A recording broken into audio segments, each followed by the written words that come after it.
akhir zaman ini, Alkitab berulang kali, berpuluh-puluh kali mengatakan akan datang masa yang susah. Masa apa, saudara? Susah, keadaan yang susah. Saudara, ini dimulai dengan sekarang seluruh dunia sama-sama merasakan COVID-19. Ya, saudara, ini menjadi pandemi dan kemudian dia dinobatkan menjadi endemi. Kalau pandemi menyebar ke seluruh dunia, endemi itu adalah sesuatu yang di seluruh negara, masing-masing negara menganggap dia sebagai endemi.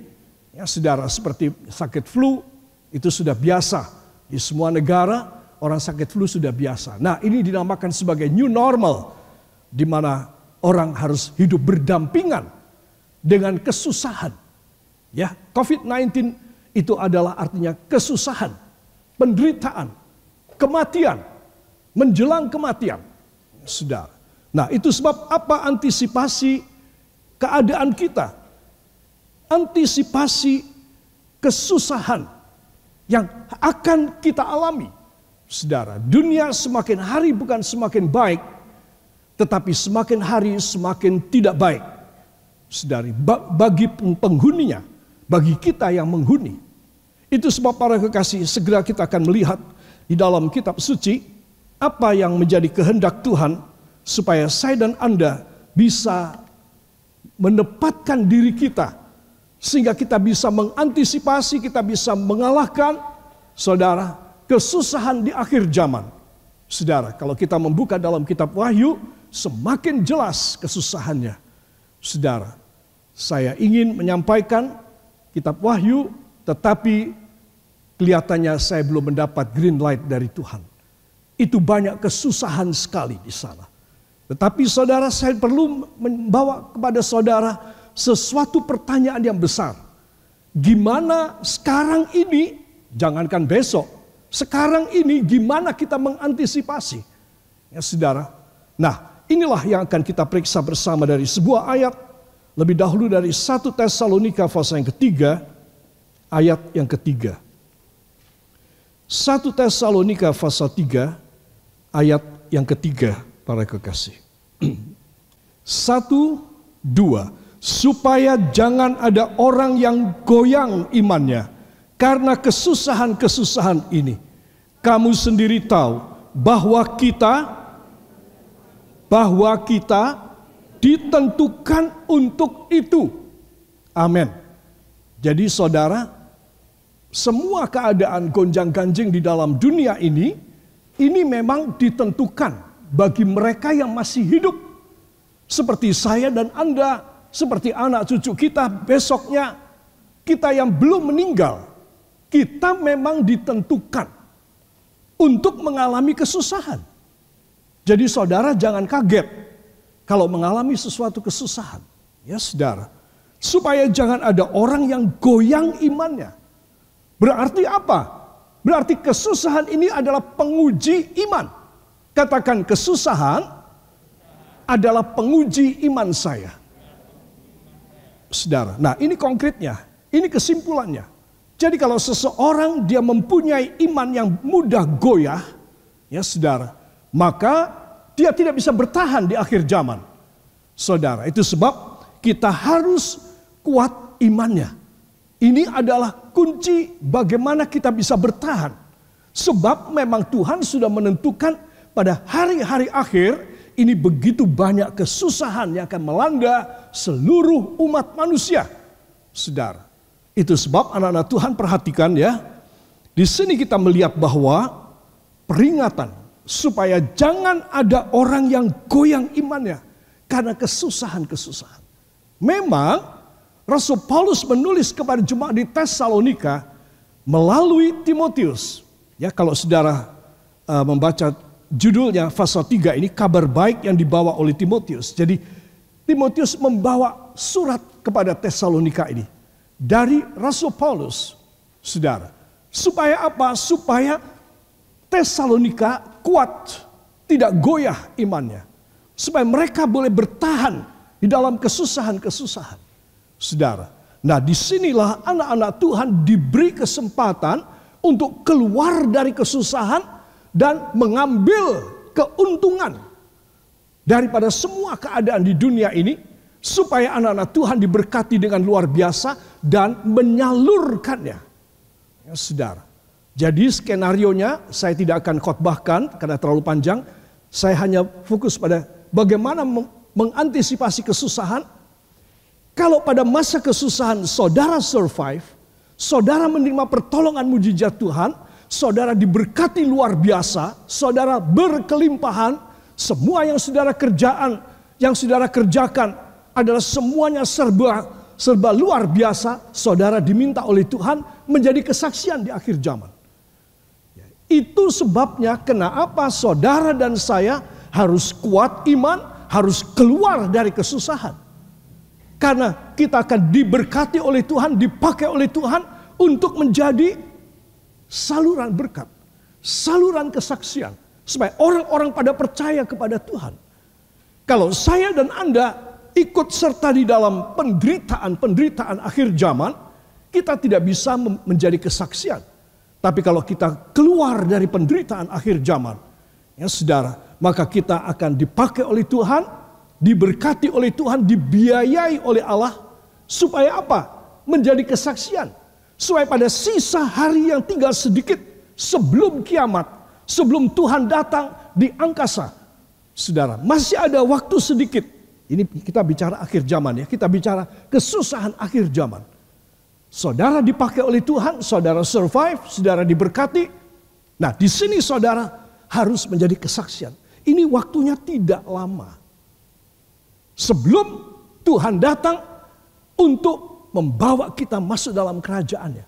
Dia tidak turun lagi ke bumi, saudara, tetapi dia ada di angkasa, di awan-awan.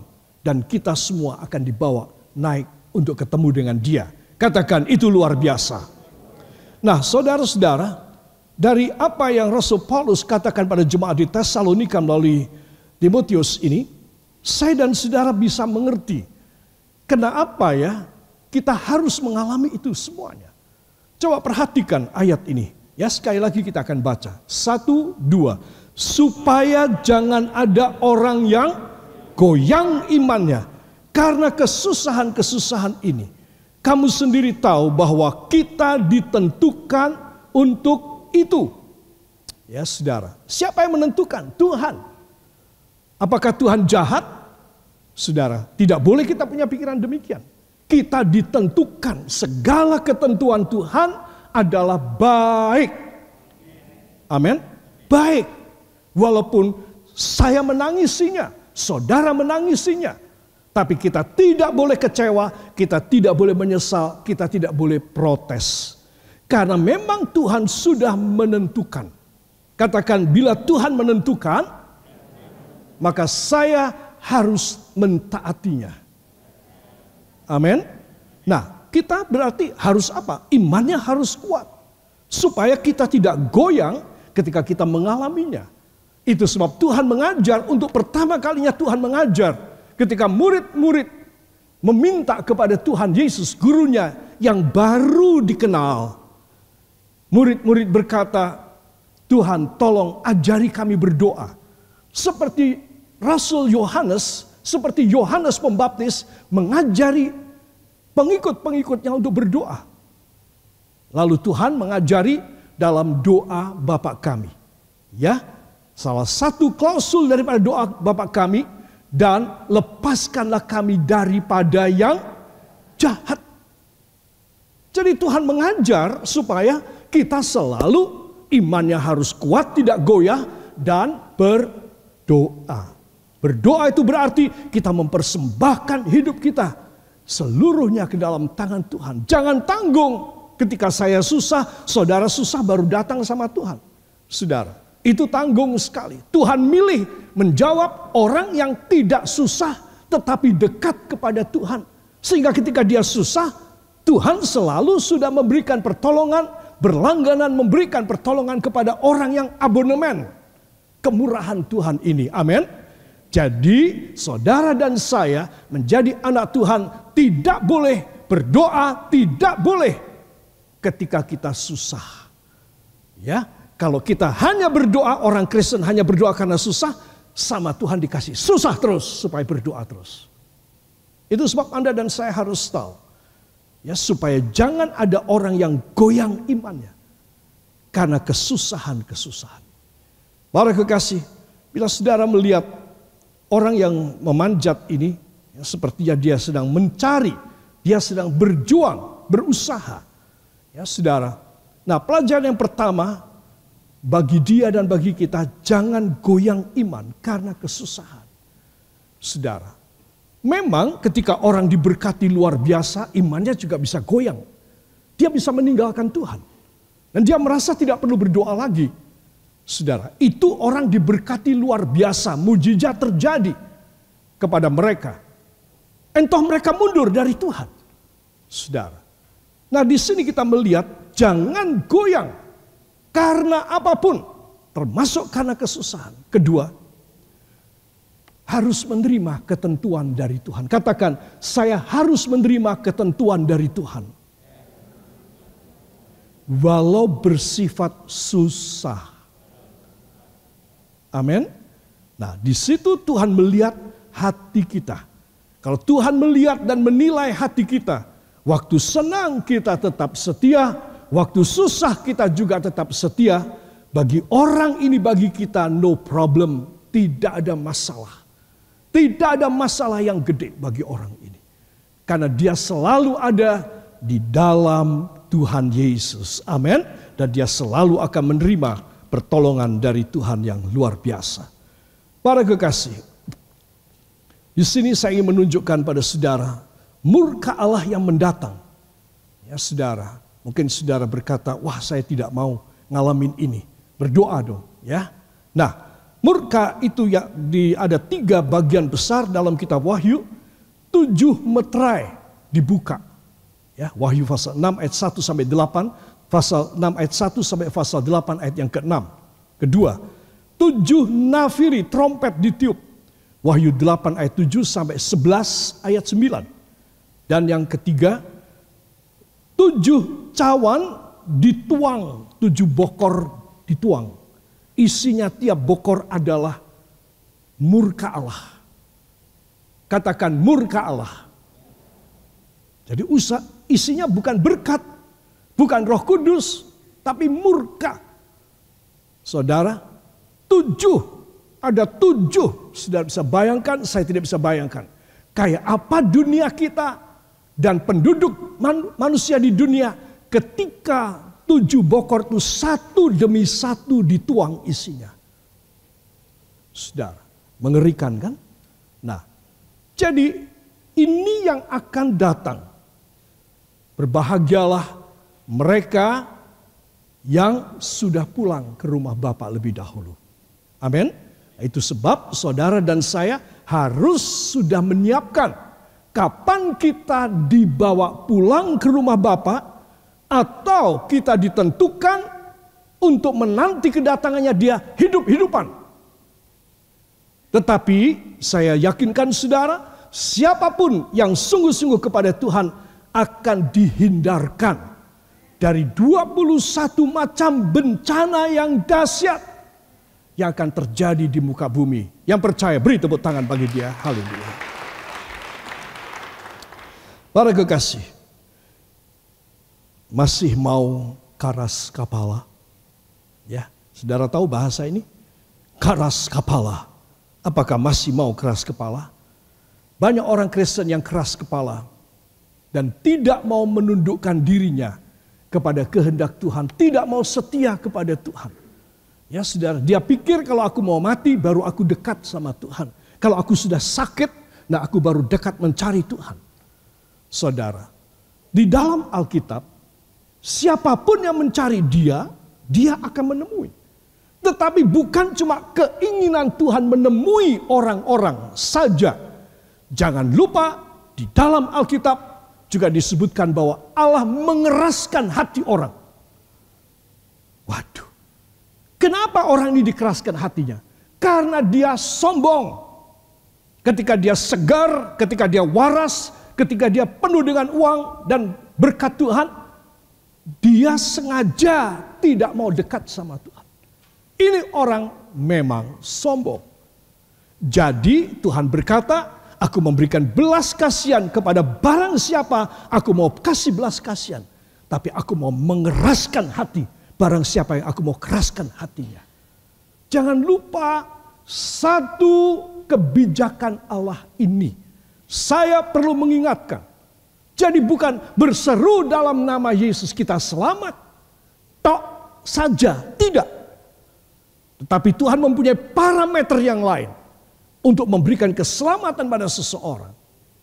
Itu sebab lebih baik kita ini ditakut-takuti oleh firman supaya kita takut dan gentar. Aku juga toh akan mati, jadi aku harus siapkan diri dengan baik. Katakan amin. Ya, nah itu sebab kalau saudara mulai diberkati oleh Tuhan, semua mulai lancar, please perhatikan. Jangan tidak karu-karuan. Ya, jangan keras hati di hadapan Tuhan. If you receive all the blessing and the opening ways and doors from the Father, from our Father, to all your businesses and to all your families and your future as well, then you have to be more and more in the fearfulness to God, to do whatever He wants you to do. If not, you will be lost forever. Itu sebab Anda dan saya harus tahu, murka Allah itulah yang mengakhiri dunia. Jadi bukan sesuatu kejadian yang baru, yang bagus. Seperti para saintis, para ahli, para teknokrat mengatakan kita akan mengalami dunia yang baru, yang luar biasa modernnya. Saudara, nah itu kan keliru sekali. Saudara, justru kita akan menghadapi dunia yang membuat Tuhan murka. Saudara, nah para kekasih, ini adalah pendahuluan yang perlu saya kemukakan. Itu sebab di sini saya ingin menunjukkan pada saudara, pandemi ini hanya awal, satu early warning. Saudara, satu early warning. Di mana saya dan saudara harus sudah mulai, aku sekarang harus siap deh. Aku sudah tidak ada waktu lagi. Alkitab mengatakan umur orang 70 tahun. Aku di bawah 70 tahun. Iya kalau harus sampai 70. Kalau sebelum 70, 50 aku sudah mati. 40 sudah bablas. Ya, saudara. Umur orang 70. Kalau sampai dia 80 penuh kesusahan. Saudara yang kekasih. Nah, jadi di sini kita melihat bahwa Tuhan mempunyai paradigma yang beda. Itu sebab kita yang belajar firman dalam Bible study ini kita harus sesuai dengan firman Tuhan. Sesuai dengan apa yang Tuhan tetapkan. Bukan sesuai dengan mau saya. Salah kan? Itu sebab anak-anak Tuhan perhatikan. Tidak ada cara yang bisa menyelamatkan kita dari kesusahan-kesusahan. Kecuali kita dekat dengan Tuhan. Kita lebih sungguh-sungguh kepadanya. Maka kita pasti diselamatkan. Amin. Yang percaya. Haleluya. Para kekasih. Itu sebab ada rahasia bisa terhindar. Amin. Katakan ada rahasia saya bisa terhindar. Para kekasih, dalam Mazmur pasal yang ke-116 ayat 3 dan 4, mohon dibuka pada Alkitab saudara. Mazmur pasal yang ke-116 ayat 3 dan ayat yang ke-4. Apa judul dari pasal ini saudara? Terluput dari belenggu maut. Ya, kita baca ayat 3 dan ayat yang ke-4. 1, 2. Tali-tali maut telah meliliti aku, dan kegentaran terhadap dunia orang mati menimpa aku. Aku mengalami kesesakan dan kedukaan, tetapi aku menyerukan nama Tuhan. Ulangi, tetapi aku menyerukan nama Tuhan. Lebih keras, tetapi aku menyerukan nama Tuhan. Ya Tuhan, luputkanlah kiranya aku. Amin. Saudara yang kekasih, di sini kita melihat ayat 3, tali temali maut. Saudara, Dan ini berkenaan dengan apa? Kesesakan dan kedukaan. Terus kesusahan pada akhir zaman ini menyangkut mengenai soal maut. Maut itu bukan mati loh saudara. Mati dan maut itu terminologi Alkitab itu beda. Semua orang harus mati. Tetapi tidak semua orang mengalami maut. Karena maut itu berarti neraka. Nah, jadi saya dan saudara harus tahu. Kalau kita ini adalah anak-anak Tuhan, saudara, dan kita ini mempunyai keselamatan daripada Kristus, kita hanya mati. Katakan, saya hanya bisa mati. Karena saya mempunyai keselamatan Kristus. Orang yang tidak memilikinya, setelah dia mati, dia mengalami maut, yaitu api neraka. Ya, jadi saudara tidak boleh menyamakan maut ini seperti kematian. Maut ini menunjukkan pada hukuman kekal di neraka yang abadi.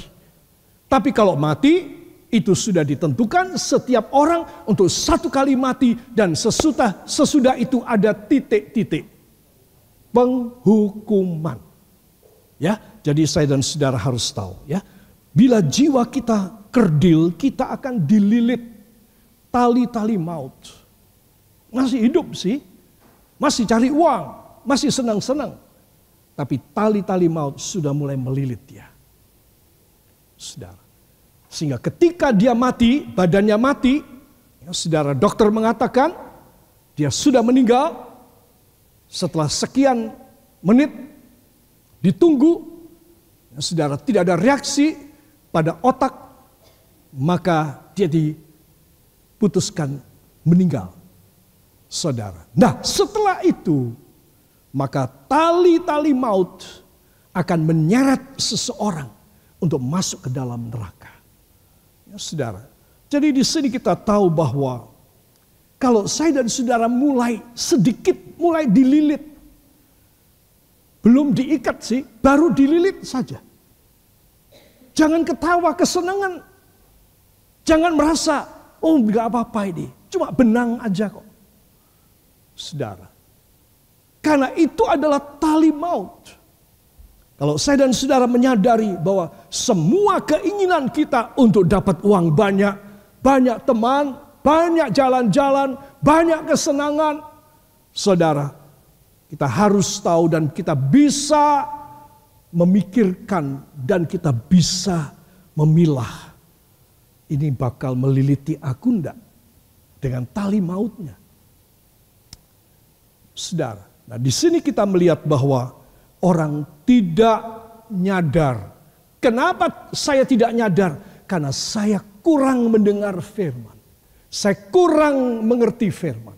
Jadi saya tidak nyadar. Padahal itu tali maut. Saudara. Jadi di sini saya ingin supaya kita semua sadar ya, kesusahan dan tali maut. Kita bisa lepas dari kesusahan, kita juga bisa lepas dari tali maut. Katakan, saya bisa dilepaskan dari kesusahan saya. Dan juga bisa dilepaskan dari lilitan tali maut. Ya, beri tepuk tangan bagi dia. Haleluya. Saudara, Yohanes 14 ayat 27. Mari kita akan buka, ini ayat yang luar biasa. Injil Yohanes pasal yang ke-14. Ayat yang ke-27. Siap dengan suara yang nyaring, di rumah saudara juga. 1, 2. Damai sejahtera kutinggalkan bagimu. Damai sejahtera kuberikan kepadamu. Dan apa yang kuberikan tidak seperti yang diberikan oleh dunia kepadamu. Janganlah gelisah dan gentar hatimu.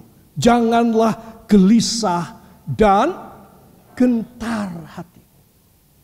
Saya tadi sudah menunjukkan, saudara, tentang lilitan tali-tali maut. Saudara, 1 Tesalonika 3 ayat 3. Kesusahan-kesusahan yang ditentukan oleh Tuhan. Saudara, tapi di sini Tuhan Yesus berfirman, ya saudara, di dalam Yohanes 14:27, damai sejahtera kutinggalkan bagimu. Damai sejahteraku kuberikan kepadamu. Dan apa yang kuberikan, teruskan, tidak seperti yang diberikan oleh dunia kepadamu. Beda, saudara. Yang dunia berikan, damai sejahtera yang dunia berikan, itu adalah palsu. Ternyata lilitan tali-tali maut. Saudara, itu yang duniawi. Orang baik anak-anak muda maupun setengah umur maupun orang tua yang mengejar kesenangan dunia. Saudara, mereka kalau sudah kerja capek dari Senin sampai Jumat, Sabtu, Minggu, mereka ingin lepaskan kecapean mereka. Mereka ingin men-entertain diri mereka, jiwa mereka. Saudara, tapi mereka lupa bahwa mereka dililit oleh tali-tali maut. Mereka harus datang kepada Yesus yang berfirman, aku memberikan damai sejahteraku kepadamu. Bukan yang seperti dunia berikan. Jadi kalau saudara merasa sehari-hari hidupnya tidak senang, ya karena suami mengecewakan, mungkin karena istri mengecewakan barangkali, atau karena saudara punya orang tua, anak-anakku yang masih muda dan remaja, kalian punya orang tua tidak bijak menurut pikiran kalian. Itu pun belum tentu benar. Sehingga kalian tidak bisa happy setiap hari. Kalian tidak bisa menerima kenyataan. Kalian membutuhkan damai sejahtera dari Yesus. Kakek dan nenek yang sudah sepuh, yang harus hidup sendiri, jauh daripada keluarga, yang harus berjuang sendiri, barangkali sebatang kara walaupun punya anak, menantu, cucu sekalipun. Tidak kurang, saya mengetahui kakek dan nenek yang kasihan begitu. Harus ingat satu perkara. Tuhan memberi damai sejahtera. Tidak seperti dunia memberi. Kalau Tuhan memberi, tidak ada satu perasaan menyesal dalam hidupnya. Aku selalu happy, aku selalu bersama dengan Yesus. Apa yang Dia tentukan bagiku adalah yang terindah. Amin. Nah, ini harus saudara hayati. Hayati itu apa ya? Menghidupinya. Damai sejahtera dari Tuhan kayak apa ya? Aku kepengen sekali ngerasain deh. Datang dong sama Tuhan. Jangan datang ke tempat-tempat di mana engkau merasa bisa enjoy. Datang dalam doa. Di atas lututmu, bertelut di hadapan hadiratnya, atau di tempat tidur, atau ketika engkau setir mobil, atau ketika engkau sedang kerja di kantor dan dimanapun, engkau bisa minta damai sejahtera dari Tuhan. Bagaimana cara yang Anda dan saya bisa mencapainya?